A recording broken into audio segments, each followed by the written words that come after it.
जुबान लड़ती है। हमेशा बहुएं सास से डरती हैं, पर सुमित्रा के घर में उल्टा था। सुमित्रा के घर में सुमित्रा के साथ पूरा घर आंचल से डर कर रहता था। आखिर घर में आंचल का इतना खौफ क्यों था? आइए देखते हैं। भाभी, मुझे कॉलेज के लिए लेट हो रहा है। कितना टाइम लगेगा ब्रेकफास्ट बनने में? वैसे भी आप मुझे कभी लंच बनाकर तो देती नहीं। कम से कम नाश्ता तो समय पर तैयार कर दिया करो। अरे खुशी, थोड़ा आराम से बोलना। वो तेरी भाभी है, जानती है ना अपनी भाभी का गुस्सा। माँ, आप डर के रहो भाभी से, मैं नहीं डरती। और आखिर मैंने गलती क्या कहा? इस घर में सब 8 बजे तक घर से निकल जाते हैं, बस भैया को छोड़कर। और भाभी सिर्फ भैया के लिए ही नाश्ता लंच बनाती है। हम सब की तो उन्हें परवाह ही नहीं, फिर हम क्यों इतनी परवाह करें उनकी? खुशी ये सब बोल ही रही होती है कि तभी आंचल हाथों में चमचा लेकर खुशी की बात सुनते हुए वहाँ आती है और आंचल के हाथ में चमचा पकड़ा कर कहती है, नाना जी, इस घर में बस तुम्हें ही मुझसे दिक्कत है। तुम्हें ये लगता है कि मैं पूरे दिन मक्खियाँ मारती हूँ। एक काम करो, ये पकड़ो चमचा और अपने लिए और मेरे लिए और साथ ही साथ पूरे घर के लिए, यहाँ तक कि मेरे बच्चों के लिए भी तुम ही नाश्ता बनाओगी। एक तुम और ससुर जी ही तो है जो 8 बजे घर से निकल जाते हो। मेरे बच्चे थोड़ी ना है, मुझे किसी की परवाह थोड़ी ना है। सारी परवाह और चिंता का ठेका तो आपने ले रखा है। भाभी, बातों को गोल गोल घुमाकर मासूम बनने की जरूरत नहीं है। बहुत अच्छे से जानती हूँ मैं आपकी हरकतों को। माँ ने कुछ कहा नहीं कि माँ को धमकी देना शुरू कर देंगी, पर मैं आपकी खोखली धमकियों से नहीं डरती। इतना बोलकर खुशी बिना नाश्ता किए ही वहाँ से अपना बैग उठाकर चली जाती है। खुशी का ये बर्ताव देखकर आंचल अब अपना गुस्सा अपनी सास पर निकालती है। देख रही हूँ माँ जी, आपकी बेटी की कितनी जुबान चलने लगी है। ये सब ना आपकी गलतियों का नतीजा है। बेटी को सर पर चढ़ा रखा है। अरे हम भी किसी के घर की बेटी रह चुके हैं, पर हमने तो इस तरह की हरकतें कभी नहीं की। अरे बहू, मैंने कहाँ सर पर चढ़ाया है। जितना तुझे इज्जत देती हूँ उतना ही अपनी बेटी को भी देती हूँ। और खुशी ने कुछ गलत तो नहीं कहा। तेरी लापरवाही की वजह से कई बार बच्चे भी खाली पेट स्कूल जाते हैं। तुझे ना थोड़ा जल्दी जल्दी घर का काम कर लेना चाहिए।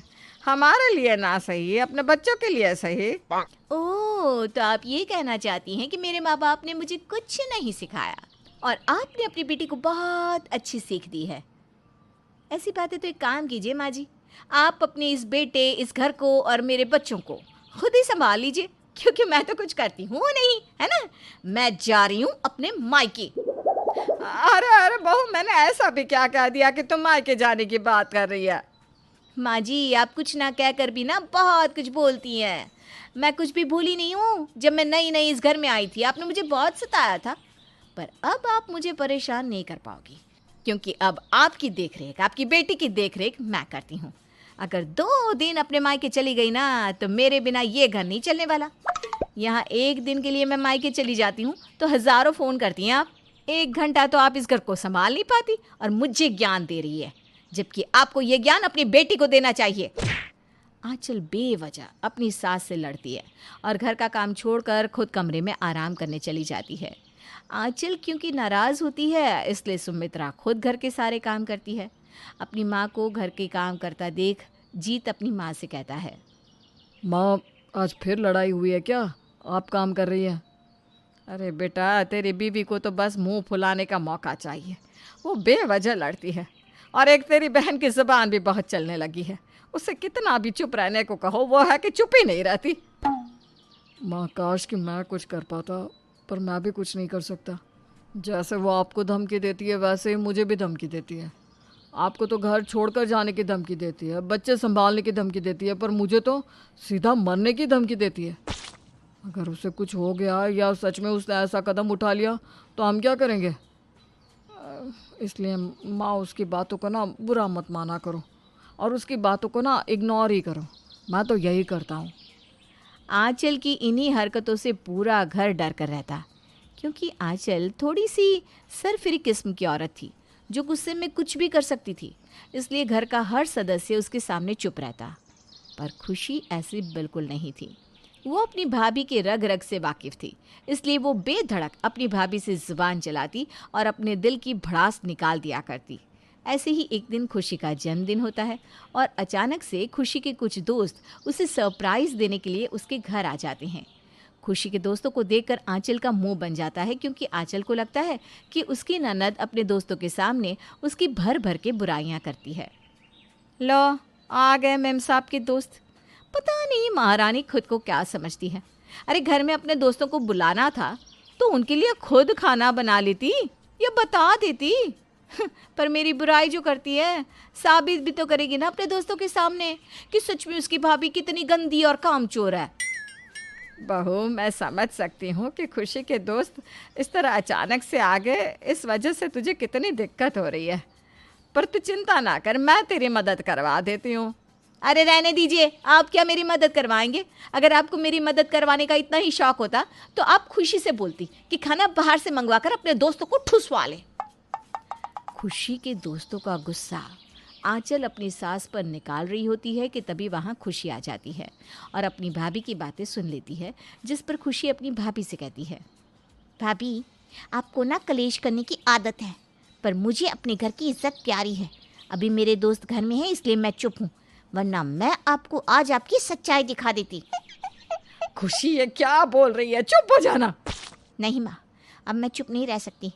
हम भाभी की और बदतमीजी को सह नहीं सकते। और भाभी, आपको मेरे दोस्तों के लिए कुछ भी करने की ज़रूरत नहीं है। मैंने बाहर से खाना ऑलरेडी ऑर्डर कर दिया है और आज पार्टी मेरी तरफ से। आराम से बैठकर आप भी ठूस लेना। इतना बोलकर खुशी वहाँ से चली जाती है और अपने दोस्तों के साथ बात करने लगती है। पर खुशी की बातें सुनकर आंचल को बहुत गुस्सा आता है और वो गुस्से में अपने कमरे में जाने लगती है कि तभी खुशी की दोस्त आंचल को रोक लेती है और उससे कहती है, भाभी जी, आखिरकार आज आपसे मिलना हो ही गया है। आपकी शादी को कितने साल हो गए, पर आपसे कभी मिलना ही नहीं हो पाया। बस आपकी तारीफ ही सुनते हैं खुशी के मुंह से। हमेशा खुशी कहती रहती है, आप बहुत सुंदर है, बहुत शांत है, बहुत संस्कारी है, बहुत अच्छी है, घर का बहुत ख्याल रखती है, खुशी को बहुत खुश रखती है, खुशी के लिए शॉपिंग करती हैं, खुशी का खर्चा उठाती है और भी बहुत कुछ। इसलिए हमारा ना बहुत मन था आपसे मिलने का, पर आप कभी मायके में होती है तो आप कभी किसी काम में बिजी। चलिए फाइनली आज हम आपसे मिल ही गए। आप मजाक कर रही हो? खुशी मेरे बारे में इतना सब कुछ बोल ही नहीं सकती। आपको ऐसा क्यों लगता है हम झूठ बोल रहे हैं? अगर आपको यकीन नहीं है तो आप मेरी कॉल रिकॉर्ड चेक कर सकती हैं। मैं ना अपनी सारी कॉल रिकॉर्ड करती हूँ ताकि कोई मुझे झूठा साबित ना कर सके। इतना बोलकर खुशी के सारे दोस्त आंचल के साथ हंसी मजाक करने लगते हैं और उससे बहुत प्यार से बातें करते हैं। खुशी के दोस्तों का इतना अच्छा व्यवहार देखकर आंचल को भी बहुत अच्छा लगता है और उसकी सारी गलतफहमी दूर हो जाती है। अब उसे समझ में आ जाता है कि उसकी ननद उसके सामने उसकी भलाई के लिए सिर्फ जुबान चलाती है, ना कि बुराई के लिए।